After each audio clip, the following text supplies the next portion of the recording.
어흥 호랑이 여행입니다. 오늘의 여행 이야기는요, 대통령의 은밀한 사생활입니다. 사실 우리도 대통령 부부에 대해 이랬네 저랬네 어쨌네 말들이 많은데요, 대통령은 일개 개인이 아니라 나라를 책임지는 1등 공인이기 때문에 말이든 행동이든 항상 조심해야 하는 자리이기 때문인 거죠. 자, 어쨌든 대통령 부부의 사생활이 노출됐던 곳으로 가볼까요? 여기는 파리에 있는 로댕 박물관인데요, 18세기 초에 지어진 우아한 저택에 거대한 정원이 딸린 이 박물관은 로댕이 1908년부터 1917년에 죽을 때까지 살던 곳이랍니다. 이 박물관 정원에는 아주 유명한 청년이 있는데요, 바로 생각하는 사람입니다. 턱을 개고 뭔가 골똘하게 생각하는 근육질 청년 앞에선 똑같은 포즈로 기념사진을 찍는 이들이 많은데요, 여기는 영화 미드나잇 인 파리에도 등장했답니다. 어디서든 항상 주인공 말을 톡톡 끊으면서 이건 내가 좀 아는데 잘난 척하던 지인이 번데기 앞에서 주름 잡는다고 이 로댕 박물관에 와서도 박물관 가이드를 앞에 두고 어설프게 아는 척하던 곳인데요, 그런 밉상을 상대하는 가이드로 나온 사람이 바로 당시 니콜라 사르코지 대통령 부인이었답니다. 영부인이 카메오 배우로 출연한다는 게 우리로선 낯선 일이지만 감독의 출연 제의에 흔쾌히 응한 건 훗날 손자들에게 나 우디 앨런 영화에 출연했었다 자랑하고 싶어서였답니다. 그런 아내를 응원하기 위해 사르코지 대통령도 촬영장에 불쑥 나타나서 사랑꾼 모습을 보여줬다는데요, 사실 영부인의 영화 출연보다 더 화제였던 건 두 사람의 결혼이었답니다. 2007년 23대 대통령으로 당선될 당시 사실 사르코지 부인은 다른 여인이었었는데요, 현직 대통령이 취임 5개월 만에 이혼하자마자 12살 연하 여인과 4개월 만에 초스피드 결혼식을 올려서 화제가 됐던 겁니다. 그 신부가 바로 이탈리아 출신 패션 모델이자 가수인 카를라 브루니인데요, 드라마 밥잘 사주는 예쁜 누나에서 심심찮게 나오던 노래 아시죠? Stand by your man. 이 노래를 부른 가수가 바로 카를라랍니다. 키가 175cm인 카를라는 영부인이 된 후 오로지 고무신처럼 납작한 구두만 신었다는데요, 키 작은 남편을 배려해서였답니다. 작은 키 컴플렉스가 심해서 키 큰 경호원은 절대 뽑지 말라 했다는 사르코지 대통령 키는 대체 얼마일까요? 프로필상으로는 165cm이지만 필수품인 키높이 구두 때문에 진짜 키는 얼만지 아무도 모른다네요. 그런 사르코지는 키가 큰 오바마 대통령 부부와 사진 찍을 때 까치발을 세우다 카메라에 딱 걸리기도 했는데요, 이런 거야 뭐 애교로 봐줄 수 있지만 2009년 노르망디에 있는 자동차 공장을 방문했을 때는 자기보다 키가 작은 근로자들만 동원해서 다니다가 빈축을 사기도 했답니다. 그렇게 키에 유난히 신경 쓰는 남편 때문에 하이힐을 포기하면서 조신하게 지내던 영부인을 두고 영화 촬영을 하던 2010년 즈음 프랑스 국민들이 영부인 실체를 알아야 한다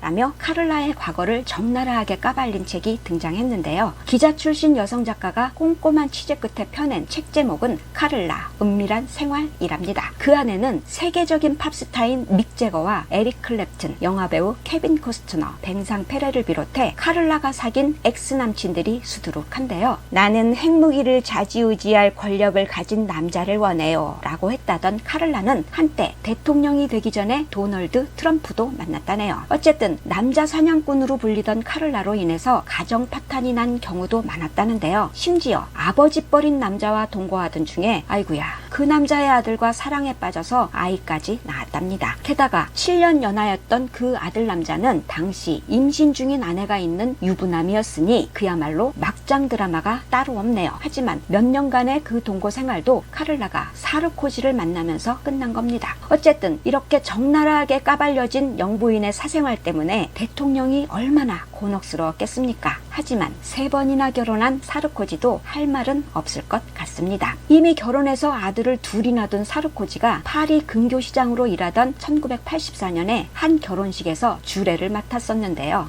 글쎄 여기서 신부와 주례 선생님이 눈이 맞아서 은밀한 만남을 시작한 겁니다. 더 기가 막힌 건 그 신부 세실리아가 바로 사르코지 부인의 절친이었다는데요, 그것도 모르고 사르코지 부인은 그 친구 부부와 가끔씩 저녁도 먹고 하다가 부부 동반 여행 중에 결국 들통났답니다. 그러니 두 집안 모두 이혼한 후에 사르코지가 세실리아와 재혼한 건데요. 이 결혼도 11년 만에 파탄났고 그 직후에 카를라와 세 번째 결혼식을 올린 겁니다. 그런데요, 사르코지뿐만 아니라 프랑스 대통령 중엔 여자 관계가 복잡했던 분들이 많았답니다. 7대 대통령인 펠릭스 포르는 임기 중인 1899년에 딸 또래인 유부녀를 대통령 관저로 은밀하게 불러들여서 사랑을 나누다가 59살에 복상사한 것으로 유명하고요. 20대 대통령인 발레리 지스카르 데스탱은 1974년에 내연녀인 여배우 집에서 미래를 즐기고 새벽에 직접 운전하고 오다가 접촉사고까지 냈다네요. 그 뒤를 이은 21대 프랑스와 미테랑 대통령은 무려 30여 년 동안 아예 두 집 살림을 하면서 혼외자식까지 낳았는데요. 27살 연하인 대통령의 내연녀와 1974년에 태어난 숨겨진 딸은 퇴임 1년 후인 1996년에 사망한 미테랑 전 대통령의 장례식에 모습을 드러내면서 알려졌답니다. 그 뒤를 이은 22대 자크 시라크 대통령은 밤마다 여자들을 만나러 다니고 공무 중에도 틈틈이 미래를 즐길 만큼 소문난 바람둥이였다는데요. 그로 인해 샤워 포함 5분이란 별명까지 나돌았답니다. 그런가 하면 사르코지를 꺾고 2012년에 24대 대통령이 된 프랑스와 올랑드는 법적으론 한 번도 결혼한 적 없는 총각이었지만 그의 곁엔 항상 동거녀가 있었습니다. 첫 여인은 같은 당 동료이자 2007년 대선 당시 사르코지 경쟁 후보였던 세골렌인데요. 30년 가까이 동거해온 둘 사이엔 자녀도 4명이나 된답니다. 하지만 올랑드가 여기자와 열애에 빠지면서 동거녀가 바뀌었는데요. 올랑드가 대통령이 되자 그 동거녀인 발레리가 엘리제궁에 들어가서 당당하게 영부인 역할도 했답니다. 하지만 이 동거 생활도 2014년 새해 들어서 잡지에 실린 사진으로 인해 7년 만에 끝났는데요. 대체 어떤 사진이길래 그랬을까요? 바로 헬멧을 쓰고 엘리제궁을 빠져나온 대통령이 스쿠터를 타고 어디론가 가는 모습인데요. 대통령이 이렇게 혼자 스쿠터를 타고 수시로 여배우 집에서 밤을 보냈다는 겁니다. 그 여배우가 바로 줄리 가예인데요. 2012년 대선 당시 올랑드 후보를 지지하는 광고에 출연하면서 가까워졌다네요. 그 소식에 충격받아서 자살 시도까지 한 발레리를 내치고 18살 연하인 줄리와 동거하던 올랑드는 2022년에 결혼식을 올리면서 드디어 법적 유부남이 됐답니다. 또 올랑드에 이어 2017년에 대통령이 된 마크롱도 24살 연상인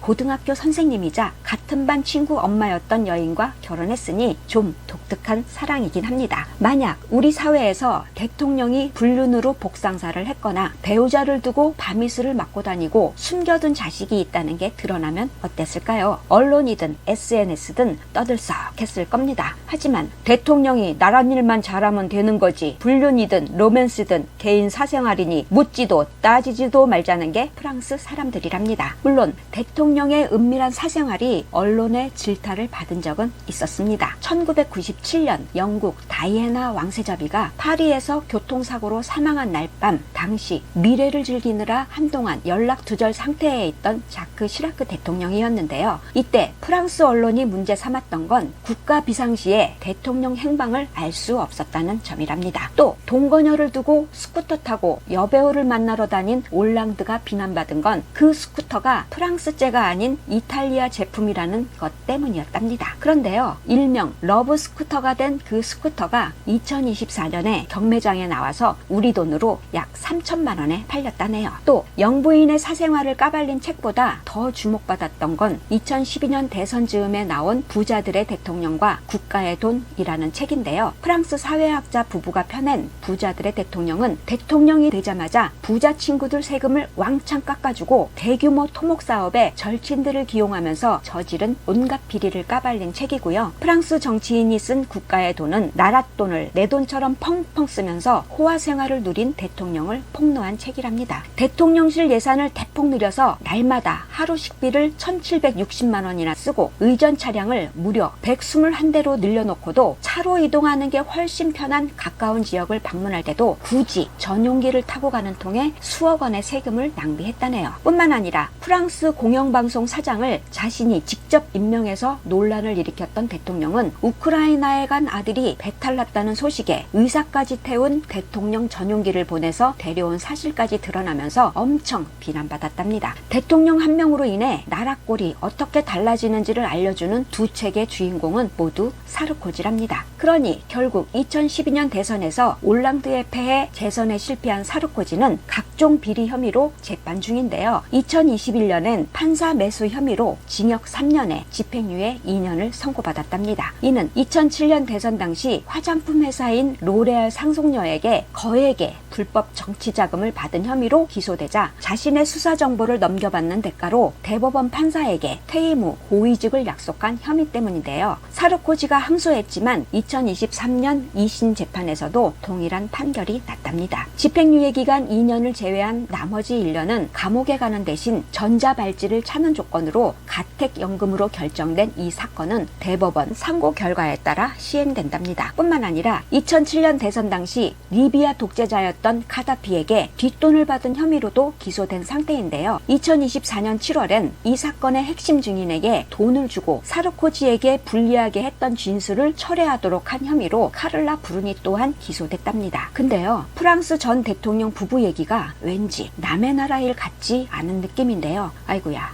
저만 그런 건가요? 오늘 얘기 끝. 구독, 좋아요, 호랑이가 부탁해요.